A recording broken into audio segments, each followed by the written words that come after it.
আপনার জীবনের ৬টি সত্য কি জানেন?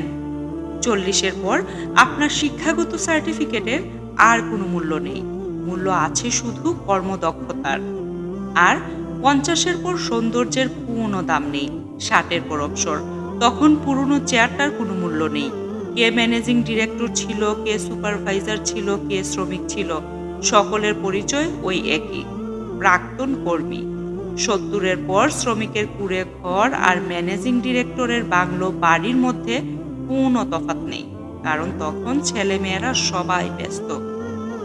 পরে থাকে শুধু বুড়ো আর বুড়ি। ৮০-তে টাকা থাকলেও আর কোনো দাম নেই। কারণ তখন আর চলাফেরা করার ক্ষমতাই থাকে না। ৯০-এ ঘুমিয়ে থাকা আর সজাগ থাকার মধ্যে বিশেষ কোনো ফারাক নেই। তাই আল্লাহর নবী হযরত মুহাম্মদ সাল্লাল্লাহু আলাইহি সাল্লাম সবসময় দোয়া করতেন, হে আল্লাহ, আমাকে বার্ধক্যের অভিশাপ থেকে মুক্তি দান করুন। চিরন্তন কিছু কথা মনে গেঁথে নিন। বেশি কথায় মুখ নষ্ট, বেশি আদরে সন্তান নষ্ট, বেশি লোভে জীবন নষ্ট, বেশি নুনে তরকারি নষ্ট, অতি অহংকারে মানুষ নষ্ট, বেশি সন্দেহে পরিবার নষ্ট, সম্পর্ক নষ্ট। এই পৃথিবীতে আপনাকে উপরে উঠানোর জন্য কেউ বসে নেই, কিন্তু আপনাকে টেনে নিচে নামানোর জন্য অনেকেই বসে আছে কিন্তু। তাই যদি উপরে উঠতে হয় একমাত্র আপনাকে চেষ্টা করেই উঠতে হবে। তার জন্য এক জীবনে সবার কাছে ভালো হতে পারবেন না কিন্তু। আর হ্যাঁ, এই জীবনে তোতা পাখি হয়ে যাবেন না। তোতা পাখি বুঝতে পেরেছে তো? ওই যে অনেক কথা বলে, সারা দিন বকবক করে এই হবে সেই হবে, কিন্তু উপরে উঠতে পারে না। আর ঈগলকে দেখুন, কোনো কথা নেই, ডানার কি শক্তি, আকাশ ছুঁতে পারে। তাই মুখ থেকে শব্দ বের না করে আপনার সফলতাকে শব্দ করতে দিন। মন খারাপ, অসহায় লাগছে? ভাই, আপনার মাথার উপর ছাদ আছে, শরীরে কাপড় আছে, দুবেলা খেতে পান, রাতে ঘুমানোর জন্য জায়গা থাকলে বুঝবেন গোটা পৃথিবীতে ৭৫% লোকের মধ্যে আপনি একজন ধনী ব্যক্তি। তারপরেও যদি মনে শান্তি না পান, তাহলে ফিলিস্তিনের ছবি দেখুন। আর হ্যাঁ, সুস্থ সবল নিরোগ শরীর নিয়ে যদি আজকের দিনটিও বাঁচতে পারেন, ভাববেন পৃথিবীর লক্ষ লক্ষ মানুষের থেকে আপনি ভাগ্যবান। বিশ্বাস হয় না? তাহলে হাসপাতাল থেকে ঘুরে আসুন। তাই জীবনটাকে পাওয়া না পাওয়ার হিসাব মেলানোর স্থান বানাবেন না। জীবনটা পাওয়া না পাওয়ার হিসাব মেলানোর জায়গা না।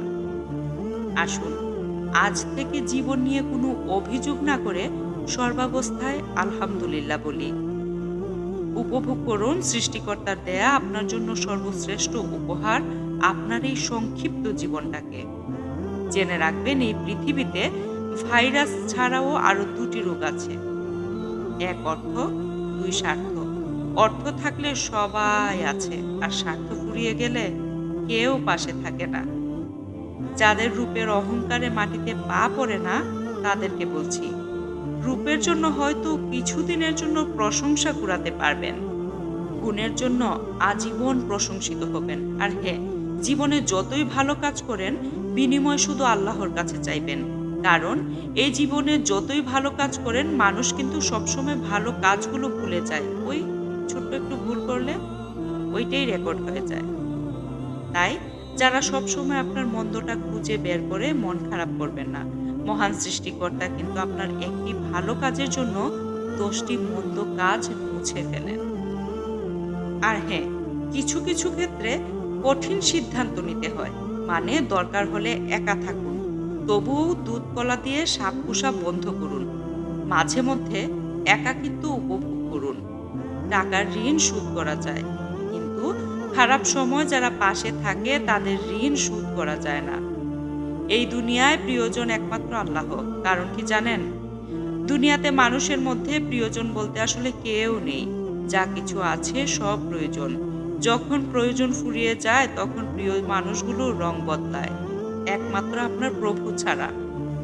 তার কাছে একমাত্র ইনসাফ পাবেন। আর হ্যাঁ, রাগকে মনে জায়গা দিলে সম্পর্ক নষ্ট হয়। অভিমান মনে পুষে রাখলে দূরত্ব বাড়ে। কিন্তু সব ভুলে ক্ষমা করে দিলে প্রতিটি সম্পর্ক স্থায়ী হয়। তাই আসুন না, রাগ অভিমান ভুলে প্রতিটি সম্পর্ককে মূল্যায়ন করি। আপনার একটি সিদ্ধান্ত চারপাশের পরিবেশকে বদলে দিবে। কিছু কিছু ক্ষেত্রে ভালোবাসা বোঝানোর জন্য অনেক কথা বলার প্রয়োজন নেই। যে বুঝার চোখের ইশারাতেই বুঝবে। যে বুঝবে না তাকে জীবন দিলেও বোঝানো সম্ভব হবে না। আমাদের জীবনে বাবা মায়ের শিক্ষাই প্রকৃত শিক্ষা। স্কুল কলেজে তো ডিগ্রি শিক্ষা দেয় মাত্র। এই পৃথিবীতে কিছু কিছু মানুষকে বিশ্বাস অবিশ্বাস কোনোটাই করা যায় না। বিশ্বাস করলে ঠকতে হয়, বিশ্বাস না করলে হারতে হয়। এমন পরিস্থিতিতে ধৈর্য ধারণ করাই উত্তম।